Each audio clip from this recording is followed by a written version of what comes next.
everyone. Welcome back to our channel KPL Learning.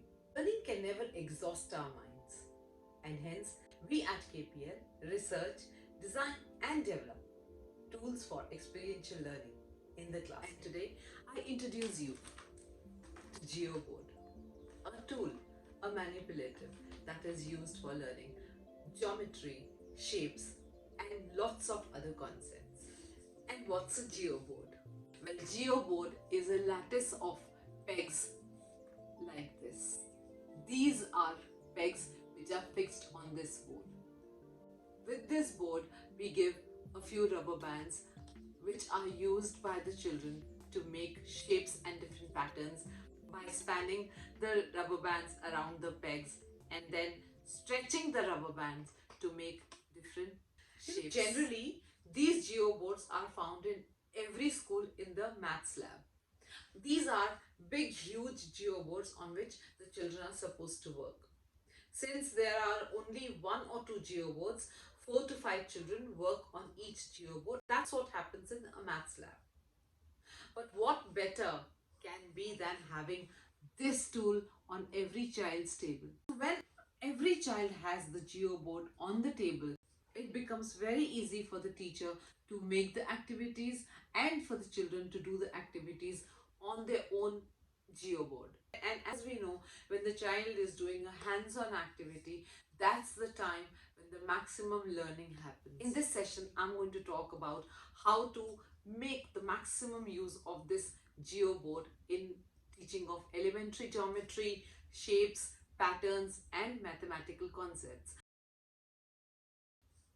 And let me also tell you here that whenever, as a teacher, you introduce a tool to a child, you should give this tool to the children to do some sort of free play.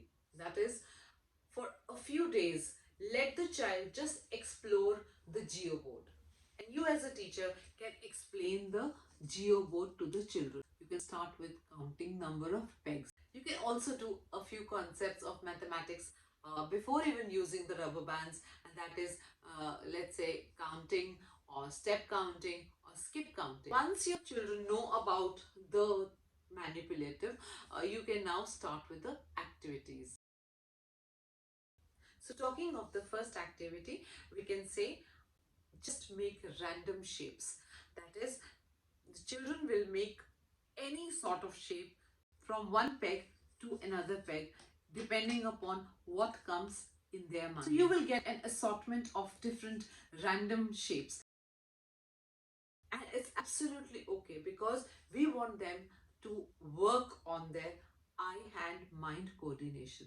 While they are working on this board, their little fingers are working with these rubber bands. Actually, a lot of other things are happening. They are also developing their fine motor skills. They're using their hand muscles to do this activity. And while they are doing their hand activity, the eyes and mind both are working on this activity. And hence, it improves their overall eye-hand-mind coordination. Now, since they have practiced making random shapes, now you can tell them how to make different 2D shapes having some sides. Let's say the teacher wants the children to make a rectangle. So the teacher can instruct the children to take a rubber band, span it around 2 pegs, pull it across the geoboard and get a shape. Now the teacher can discuss about this shape, that this shape is a rectangle. The next basic shape can be maybe a square. So this teacher is going to instruct the children to pick up a rubber band, span it around, let's say 4 pegs and 1, 2, 3, 4 and pull it across 4 more pegs.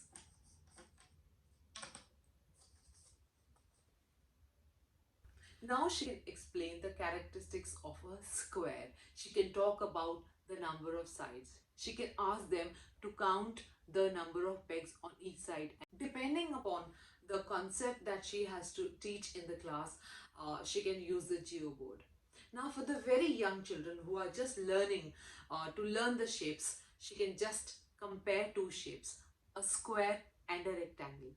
Similarly, she can give them practice of making a triangle and then various polygons. She can play a game. On small chits of paper, she can mark numbers from 3 to 8, and she can fold each chit and put it in a bowl. She can randomly pick up a chit and speak the number. Let's say the number is 5. So the children have to make a polygon on this geoboard with 5 sides. And once the children make a 5-sided figure, she can always tell them this is a pentagon. So that's how the children will make a 5-sided figure called pentagon. Similarly, the children will make hexagon. And now the teacher can also throw a few challenges to the children.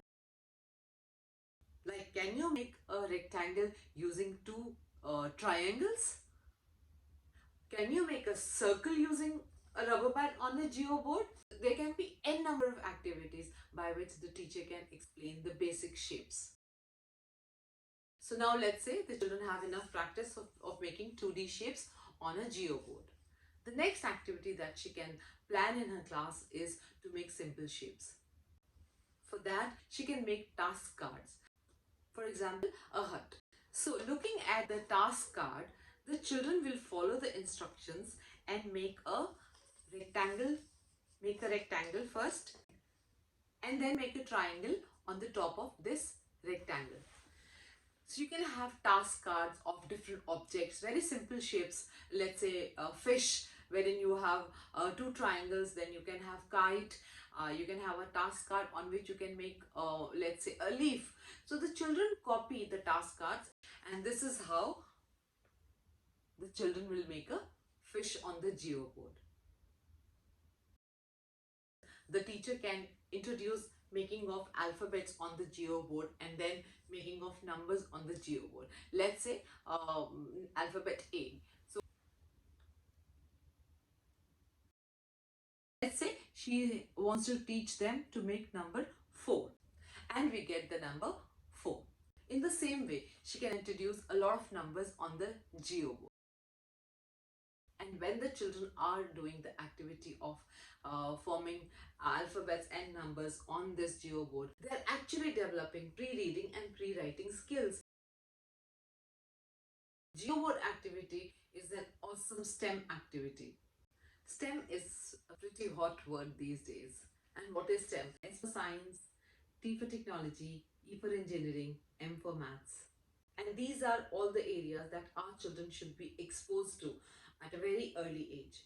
And Geoboard does exactly the same. And hence, the Geoboard becomes a very, very effective tool for STEM activities.